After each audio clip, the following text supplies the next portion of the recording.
Have you ever made a promise without fully thinking it through? Will that promise change your life and someone else's forever?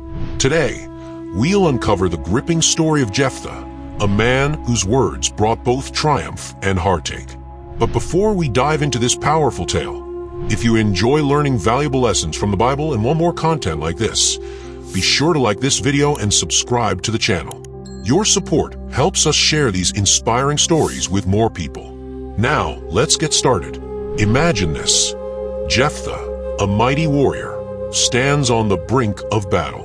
The Ammonites, fierce enemies of Israel, are ready to attack. The tension is thick, the stakes high. In his desperation, Jephthah turns to God and makes a vow. If you give me victory over the Ammonites, I will sacrifice the first thing that comes out of my house when I return. At that moment, Jephthah probably didn't think deeply about what those words meant. His focus was on victory, on saving his people. And God answered his prayer. Jephthah led Israel to an incredible victory. The battle was won, and the enemy defeated. But as he returned home, celebrating his success, the weight of his vow became painfully clear.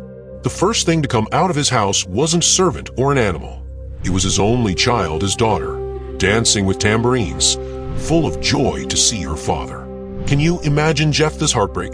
His joy turned to despair in an instant. He tore his clothes and cried out, "You've brought me to my knees, my daughter. I've made a vow to the Lord, and I cannot break it." His daughter's response was equally stunning. Instead of anger or protest, she said, "Father, if you've made a promise to the Lord, you must keep it. Let me have 2 months to go to the hills and grieve with my friends because I will never marry." This moment wasn't just about a father and his daughter. It was about faith, integrity, and the weight of words. Scholars still debate what happened next.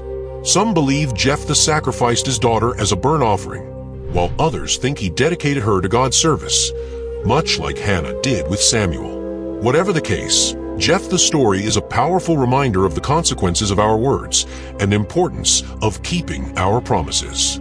Let's take a moment to reflect on what we can learn from this story. First, words matter. Proverbs 18 verse 21 tells us, "The tongue has the power of life and death."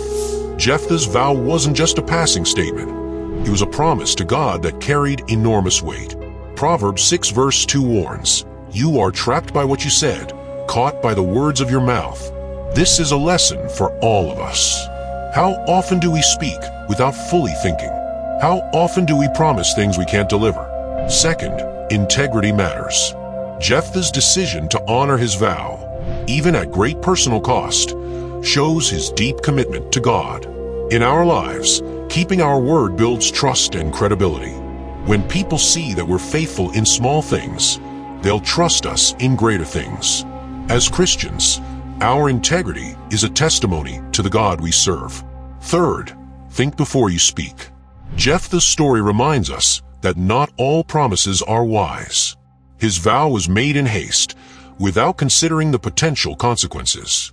Before we make promises, especially to God, we need to ask ourselves if we're ready to follow through. This story also reminds me of King Herod. Do you remember the moment when he made a foolish promise? He told his daughter, after her dance, that he'd give her anything she wanted. Her request, the head of John the Baptist. Herod was trapped by his own words, just like Jephthah. Both stories highlight how critical it is to weigh our words carefully. Fourth, our words affect others. Jephthah's daughter's life was forever changed by her father's promise. What we say doesn't just impact us, it can shape the lives of those around us. Whether it's a kind word that uplifts or a careless promise that causes harm, our words have power. Finally, trust in God's grace. Jephthah's story, though filled with pain, also shows his faith in God. That's why he's listed in Hebrews 11, the chapter celebrating great faith. Despite his mistakes, Jephthah trusted God and acted in faith. This is a reminder that our failures don't define us, our faith does. So, how can we apply Jephthah's story to our own lives? Let's start by being mindful of our words. Think before you speak. Make promises carefully, and keep them faithfully.